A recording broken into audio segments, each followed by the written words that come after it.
டேய் காசு தரேன்னு சொன்னியடா, தரவே இல்லை. அரவிந்த் இல்ல நேற்று அர்ஜென்ட்டுன்னு காசு கேட்டாமா, அவனை கொடுத்துட்டமா. ஏண்டா சிலிண்டர் வாங்கணுமே, காசு வேணுமே, நீ அவங்ககிட்ட கொடுத்துட்டேன்ற. இல்ல பாட்டி, கஷ்டம்னு வந்து கேக்குறான், அதனால கொடுத்தேன். நம்மளே இங்க கஷ்டப்பட்டுட்டு இருக்கோம், நீ ஏன்டா அவங்ககிட்ட எதுவுமே காசை கொடுத்த?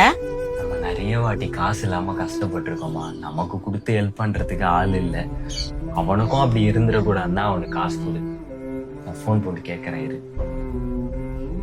ஹலோ அரவிந்த், காலைல காசு தரேன்னு சொன்னியடா, ஏன்டா இப்படி பேசுற? இல்லடா அர்ஜென்ட்ரா, சிலிண்டர் வாங்கணும்னு சொன்னாங்கடா வீட்டுல. ஏன்டா? சரிடா. ஒரு மாதிரி பேசுறான். எப்படி பேசுறான்? காசு வாங்கினா தரமாட்டேனா, சும்மா கால் பண்ணி கேட்டுட்டு இருக்க, ஃப்ரெண்டுன்னு சொல்லி தானே வாங்கினேன், தரமாட்டேனா அப்படின்னு ஒரு மாதிரி பேசுறான்.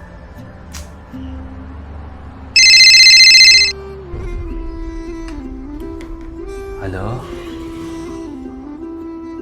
ஏய் இல்லடா, அவன்கிட்ட கொடுத்த காசு தான்டா கேட்டேன், வேற எதுவும் கேட்கலடா. என்னடா நீ இப்படி பேசுற? சரி வச்சிரு.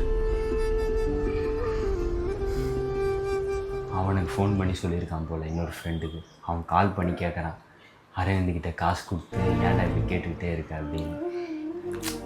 இதுதான் யாருக்கும் காசு கொடுக்க கூடாது, ஹெல்ப் பண்ண கூடாதுன்னு சொல்றது இதுதான். பாத்தியா எப்படி பேசுறான்னு? காசை வாங்குற வரைக்கும் காலை பிடிப்பான், காசு திருப்பி கேட்டா கழுத்தை பிடிப்பான். இவனுங்களாம் அப்படிதான். ஒரு நிமிஷம் இருமா. ஹலோ சொல்றா. டேய், அவன்கிட்ட நான் கொடுத்த காசை தாண்டா கேட்டேன், அவன் ஏன்டா எல்லாருக்கிட்டையும் ஃபோன் பண்ணி சொல்லிட்டு இருக்கான்? காசை கொடுத்தா திருப்பி கேட்க மாட்டாங்களா? ஏன்டா இப்படி இருக்கான்? நீங்களும் அதுக்கேற்ற மாதிரி ஃபோன் பண்ணி கேட்டுட்டு இருக்கீங்க. வெயிடா, எல்லாருக்கும் ஃபோன் பண்ணி சொல்லிட்டு இருக்காமா அவன். ஏம்மா இப்படி இருக்காங்க? எவ்வளவு காசுடா கொடுத்த? 5000 ரூபா பாட்டி. நல்ல ஃப்ரெண்டுடா, அந்த காசு இனி வராது, அவ்வளவுதான். நான் நல்லவங்களுக்கு தான் நல்லவன், கெட்டவங்களுக்கு நான் சொல்லி உனக்கு தெரிய வேண்டியதில்லை, உனக்கே தெரியும். காசு இன்னும் கொஞ்ச நேரத்தில் எப்படி வருதுன்னு பாரு, அவனே எடுத்துன்னு தரும்.